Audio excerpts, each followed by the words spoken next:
Welcome back to the second emergency edition of Until Saturday of the Day. I am Ari Wasserman, joined by my esteemed colleague, Manny Navarro.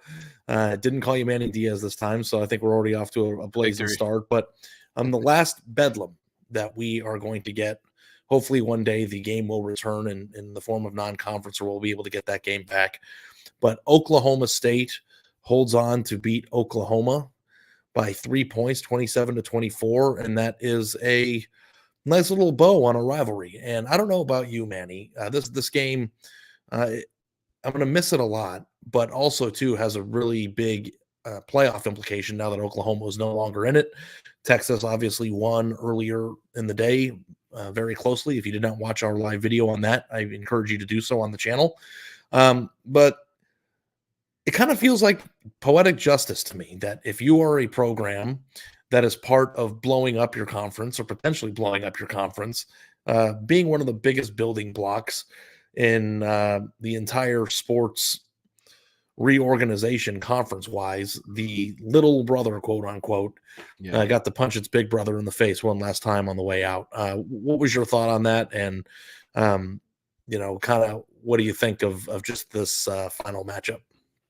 Well, I think it's great. Mike Gundy gets to sort of get the last laugh, as you mentioned, and Oklahoma State gets to sort of savor this for a while, because who knows when these teams are going to get on the field again. But look, I mean, college football is undergoing a ton of change, right? I mean, all this realignment stuff, we really haven't felt the effect of it yet. We will next year.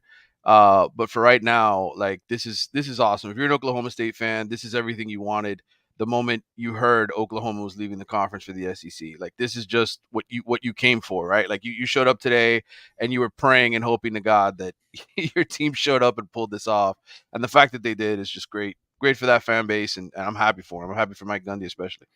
Yeah, well, the thing that's interesting about the sport in general is that we are moving towards a situation where the money is winning out. And for the most part, with the expanded playoff, we're going to get more exciting matchups. And with OU and Texas and the SEC, we're going to get better new regular season games. And there are things that are going to happen that are going to be for the positive of the viewer. But there are also negatives to this thing. And the negatives are that, one of these rivalries that we've come to love so much is gone. And that sucks. So there are perils. And the thing that I will say is it was cool to see Mike Gundy outspoken about the loss of this rivalry in the moment that it happened. Like he was one of the coaches that was very frank and disgusted by the entire thing. And, I understand that Oklahoma isn't going to sacrifice the big payday and security because of a rivalry game. But at the same time, too, that's exactly what we love the sport for. So, like, I have mixed feelings about, how much this game is changing, how quickly it's changing, what it's going to look like when the dust settles and all that stuff. And I'm going to be honest, Manny, I'm going to miss this game. I'm 100% with you. And I think, when Oregon and Oregon State play right for the last time at the end of this year, who knows when that rivalry is going to continue as well with Oregon going to the Big Ten, and who knows what's going to happen with Oregon State. It's another one that you look at and you say, man, I wonder, when those teams are going to get on the field again. So to me, yes, I mean, this is why we care about college football in a lot of ways. Yes, the playoffs, the 12-team playoffs is going to make it more exciting for, 8 more fan bases that their teams get to play in a postseason tournament. But the reality is, like, this is the stuff that I think we take for granted. These kind of just the history between these teams, right? Just the regionality, Manny. Like, there's no more regions. It totally sucks for those fan bases. And I think they both, school leaders have to make it a priority in these type of situations to figure out a way to bring it back, even if it's once every 4 years or whatever, in non-conference play. Like, just figure out a way to continue it in some way, shape, or form. I mean, it's not crazy to think that we've been living in a college football world where Texas and Texas A&M don't play every year. And it's like you kind of get used to it and you adjust, and what's normal is normal. But then you realize there's a hole, and we're going to get that back with this move, but we're going to lose something great. And, it's cool to see the team that had nothing to do with it get the last laugh. I think Oklahoma's got a great program. I think Brent Venables has things on the right track. But for the way that this game ended and the edition that it ended in, it kind of makes for some sweet justice. Now, let's move over to this now. The college football playoff race, Oklahoma is no longer a part of that discussion. The Big 12 race is kind of wide open here. Texas played in a game against a team in Kansas State earlier today that, only had one loss in the Big 12 race. Now they have two in Kansas State. It looks like Oklahoma State all of a sudden, like they're 5-1 in the Big 12.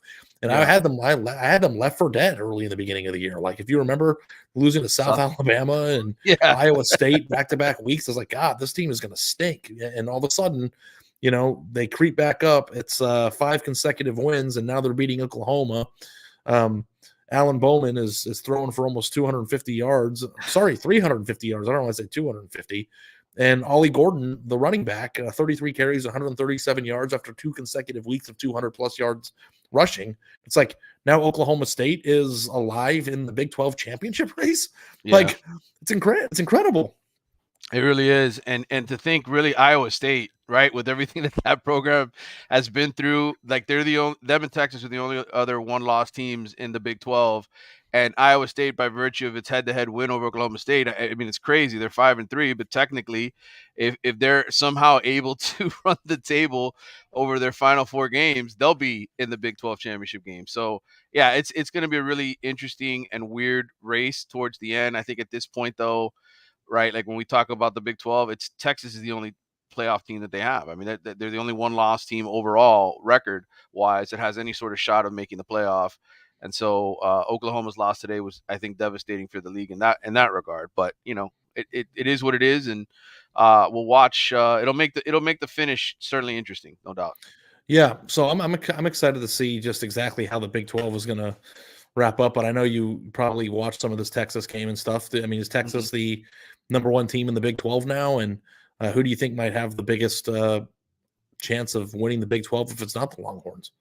It's a great question. Obviously, this Oklahoma State team is a different team than the one that we saw lose to South Alabama, the one that we saw, drop to Iowa State. They beat Kansas State by 8. They've beat Kansas by 7. Like they're winning. They're getting just by teams in the league that are good in the upper echelon of the Big 12.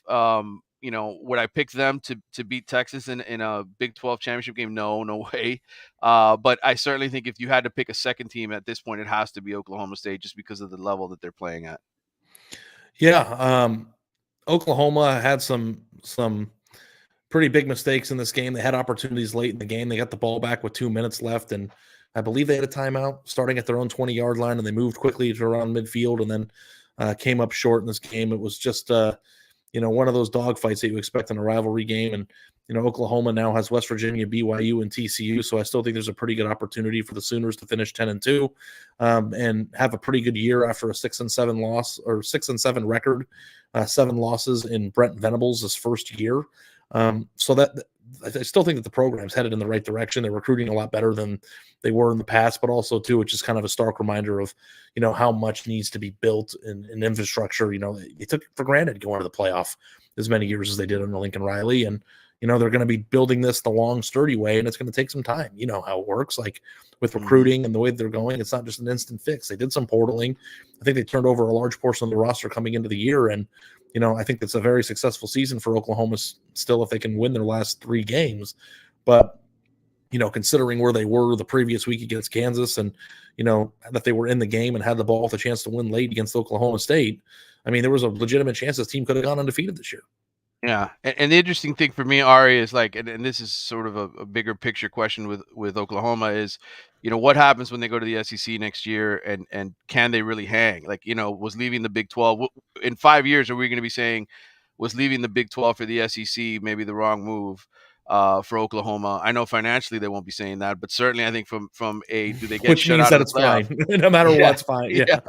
Yeah, but I mean, from the fan perspective, right? Like, are the fans going to be bitching because they can't get in the playoff in a tougher conference in the SEC? Whereas, they would have stayed in the Big 12, and I think they would have been a slam dunk to make the 12-team playoff every single year. Them and Texas. So yeah, well, the thing about it, Manny, is that they would still be in the playoff race now if there was a 12-teamer. So like the idea of we got to drag you down into the pits of hell and talk about the expanded playoff, but there are, as we get into November, the finality of these games matter right now. And that might not be the case here in the next few years. And Oklahoma is going to be in a tougher conference, but they're going to have a bigger opportunity to amass quality wins that will impress a committee that, has 12 teams going in it too. So, the thing that I think is interesting about Oklahoma in general, and it was true before this year started, was they were on such automatic run of winning the Big 12 and making the CFP under Lincoln Riley and having a Heisman candidate or winner at the quarterback position that you kind of take for granted how hard it is to make the playoff. And when you go into a conference where you're going to be playing Georgia and Florida and Alabama and LSU and all these teams that are really, really deep and talented, as deep and talented as you were every single week with only one other team in your conference in the Big 12 that could stack up, like that's actually going to be a much bigger challenge. And they know that. They don't think that they're going to the SEC is going to be easy, but, it is going to be a new world. It'll be easier to make the playoff, but it'll be harder to get through your schedule. So we'll see which one wins out. Yeah.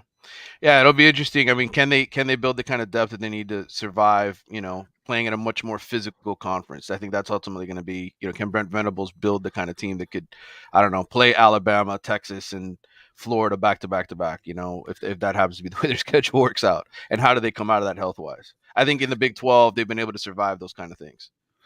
It's funny, maybe not so funny, but I don't know who's going to win the Heisman this year. But Dillon Gabriel was certainly a player that was amongst one of the top 4 or 5 odds-on favorites to win it this year. That's another one that goes down.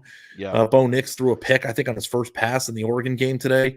I just don't know who the favorite to win the Heisman is. And I know that the games are still being scheduled and J.J. McCarthy still exists. Or they're not, the games aren't being scheduled, they're still being played. And I think that the winner of the Heisman is going to, shine through in one of these games that have yet to be played. But it's kind of hard to imagine that Dillon Gabriel will be in that position to win this year now after this game and, having a chance to help Oklahoma win at the end and kind of fell short. So but between that and the Big 12 race and the end of Bedlam, I thought that was a very interesting game. I appreciate you joining me to talk about it. Do you have any last thoughts on that I forgot to mention? Well, I'll be doing the Heisman straw poll again tomorrow and getting everybody's votes. I think if Michael Penix wins tonight against USC, I think him and Harrison will be 1-2 again. He's back in it. Yeah. So that line is weird. We'll see what happens. We've got a really exciting slate of night games. The Alabama game, I think, just kicked off. Got USC and Washington kicking off tonight. And Dave and I will be live on this channel this evening to break down the entire day that it was on the Saturday night reaction show. Thank you guys so much for listening to another quick 10-minute segment here on a game that I think a lot of people were watching. And we'll catch you guys tonight. For Manny Navarro, I'm Ari Wasserman. That was the latest edition of Emergency Until Saturday.